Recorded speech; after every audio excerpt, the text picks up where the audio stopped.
I love flying. I love the poetry of flying. As cinema and technology evolves, how do we give the audience something incredibly unique and also classic? That's always a challenge. We're using all of the knowledge that we have having made these movies and putting it into this sequence. And that's the goal. Take everything that you've learned and push it to that next level to give the audience the greatest possible experience. So the work began in the United Kingdom and Duxford. Everything we were doing was a process of discovery. These airplanes are so old, but they're just beautiful. Just want to make sure stuff's not falling off. The entire plane had to be reinforced, then reskinned, repainted, just to create a structure that could support Tom while he was on the wing. In our early tests, we realized the camera rigs all had to be built from scratch to be able to withstand the stresses that we were going to be putting on it. Bring the camera more over here. Yeah. There you are, looking up at the pilot. Yeah. I actually want a camera like here. This will be amazing. Every rig that was built had to be tested for airworthiness. Now we're going to go up into the clouds. Ready to go? Let's get some fun. All of these things we're doing now is testing all these cameras, different positions. Q and I have an idea story-wise what we want to do. We've been talking about it for years. And now we're going to see what's possible. You good, Tom? Confirm. I'm in position. That's a putt. Woo! Fully up. That looks fantastic. It's going to be cool.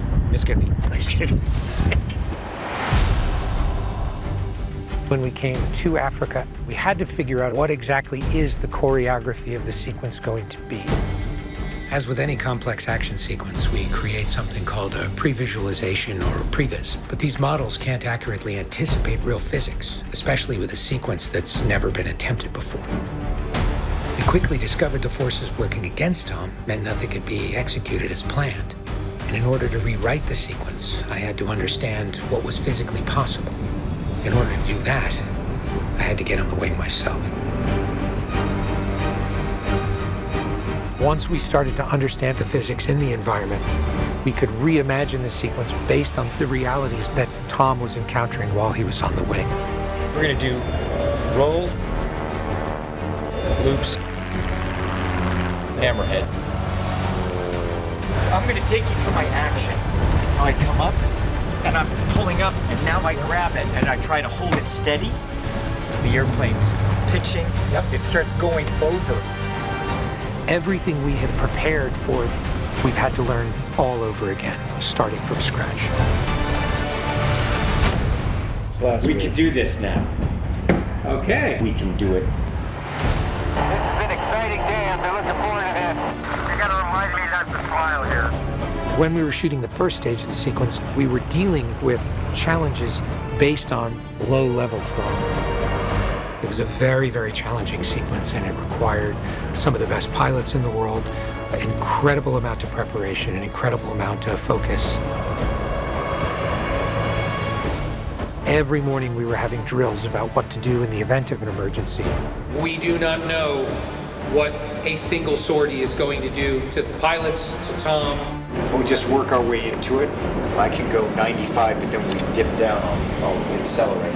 I'm going to dip down for speed and pull up. If there was any sort of downdraft and you're 5 feet over the water, there is no recovery. The plane is going in. That was wild. For the second act of the sequence, we needed to shoot at higher altitudes.